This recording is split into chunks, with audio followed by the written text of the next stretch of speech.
SAS allows you to create new formats for your variables depending on the different types of variables you have in your dataset. There are also a number of built-in formats that we've talked about in the past, such as the date and the time format. These formats create sort of a cover for your variables so that you can see what the values stand for, as opposed to just raw data, which is sometimes hard to understand.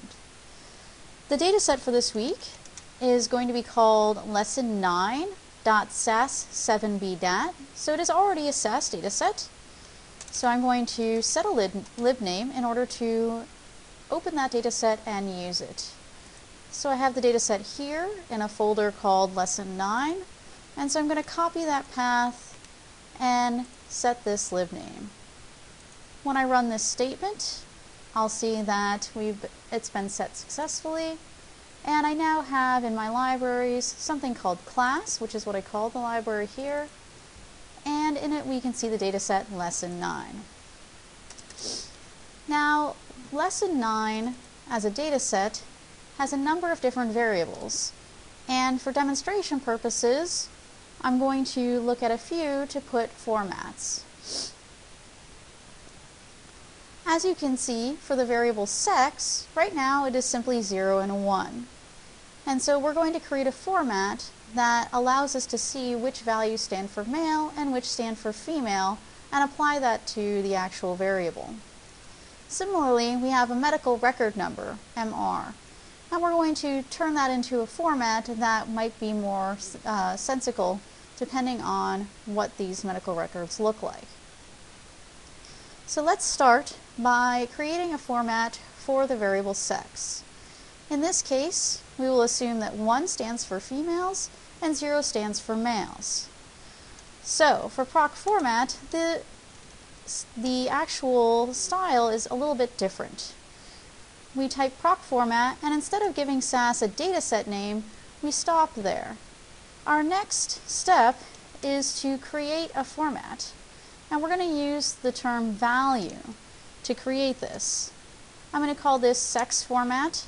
You can call it whatever you want, again with all the stipulations of SAS names. And as I said, 0 stands for males, and 1 stands for females. Now you can see that I tabbed over to set these and align these with each other. That's not necessary, but it's something nice to do in order to make everything line up and make it easy to see what that looks like. So now I'm going to run this, and in the log we should see something that says that this format was created. It says that the format, sex format, has been output. Now where was it output? It was output into a folder in our temporary folder called Formats. And you can open up this and see the format that we created. And if you double click on that format, you'll also see that it will give you some information in the output window telling you about that format, so that way you can always go back and check that later on as long as those formats exist. Now let's apply that to our actual data. Let's create a new data set. And again, because I have a lib name specified up here where my data set resides, I'm going to call it in using the set with class.lesson9 as my set statement. In order to apply the format, the actual code is format, the variable name, in this case sex, the format name, in this case sex format, followed by a period, and then, of course, the semicolon to end the line. If you had multiple formats, you could continue listing them in this line, where you have variable name, space, and then the format name. We're going to run that, and then take a look at our data set to see how it looks. So again, we're creating a new data set in our temporary work folder from the data set for practice today, and we're applying this format to the variable sex. So let's go ahead and do that. And if we go back, we now see that this data set was created, And if we open it, we see that the variable sex has now these characters representing the two different genders. Interestingly, and important for our next exercise, you'll see that the variable sex is not a character variable. It has just had a format applied to it. This is what I mean by these being a cover. So underneath this pretty cover, male, female, those zeros and ones are still there. They're still indexing the variable. However, we've put this nice face on it so that way we can actually see what does 0 stand for, what does 1 stand for. And that can make our data set a little bit easier to work with. So let's close all of this and let's create one more format. I'm going to use the same format statement as before. And now I'm going to create something called a picture format. A picture format allows you to be a little more broad in how you decide to specify things. And what that means is that rather than just having two values, you can have number strings and have those refer to some sort of numeric format that you want the data to look like. So in this case, we're going to create a format called MR format. This is for our medical record variable. Now, I want it to use all of the data in that numeric variable, and so I'm going to tell SAS from lowest to highest value, do this thing. So low, high, and now the medical records variable should be 99-99-999. The 99s just tell SAS to take the numbers and put dashes in between at these certain locations. So 9 in this case is sort of a special character that tells SAS where to put those dashes. So we're going to have 2 digits, a dash, 2 more digits, another dash, and then the final 3 digits. When we run this, I want to pull up my log so you can see. You'll see that it tells me the sex format already exists. It's already been on the library, and so we don't really need to recreate that. In this case, it's just nice to have both of the formats in the same statement, and so I'm going to leave it like that. It also tells me that the MR format has been output, and again we can open that and take a look, and it just tells us what that's supposed to look like. Now, if we apply that to our data set, again, we're going to create a new one just so that we can see the difference from previous.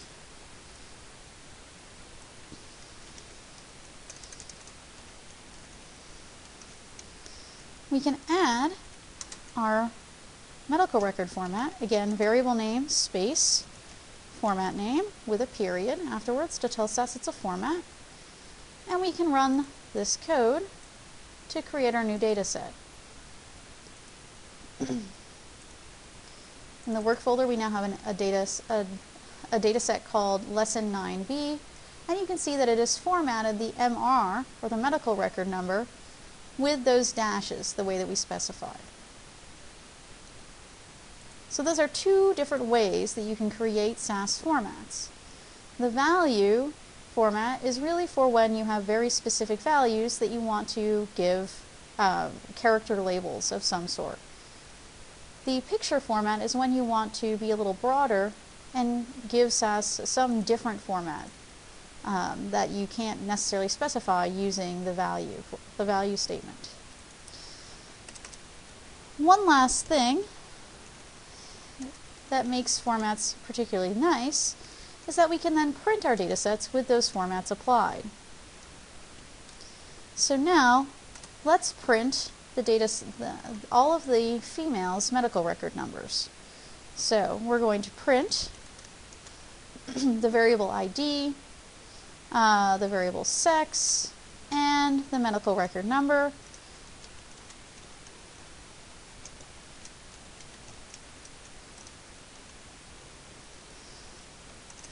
Now you do have to tell SAS to apply the format.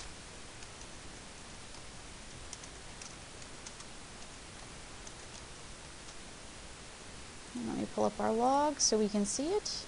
So now we're going to print the records for females, we're going to print their medical record numbers. Unfortunately, we receive an error, and that's because our where clause operator requires compatible variables. What that means is that currently I'm trying to compare a numeric variable, sex, with a character with an actual character comparator, in this case female. Now, as I mentioned, the variable sex is still numeric. And so even though it looks like a character here in the data, it's actually still a numeric variable. So if we want to print only females, we have to still use the designator of 1 for females. And now if we run the code, we should see that we get their ID number, the sex variable with the appropriate format, the appropriate sort of cover, and then the medical record number, which also has the appropriate cover. So that's a way to create formats and to essentially create variables that look the ways that you need them to look for reports and for data sets for others to understand them. Finally, if you want to save your formats for later, you need to have a libname specified, which we do above, case class. And what you can do is, as part of your proc format, you can actually specify a library where you'd like these formats to be saved. In this case, my libname above was called class, and so as part of my proc format statement, I'm going to call the library class. Now if I run this code, and we'll look at the log, we can see that we now have the statement that these formats have been written to class.formats, compared to up here in the log where it just says it has been output. Since it's been output to this new location, we can actually go there to see it. So if we go to my library class and open that up, we now see that the formats folder also exists in this library, and here are the two formats that I asked SAS to create. And so now if I ever wanted to use those formats again, I would need to tell SAS to look in this library for those particular formats so that I could use them in the future. This is important when you're writing code books, if you want to be able to save your formats for a later date, or to pass them on to other people so that they can apply the formats themselves. And that's it for today's lecture.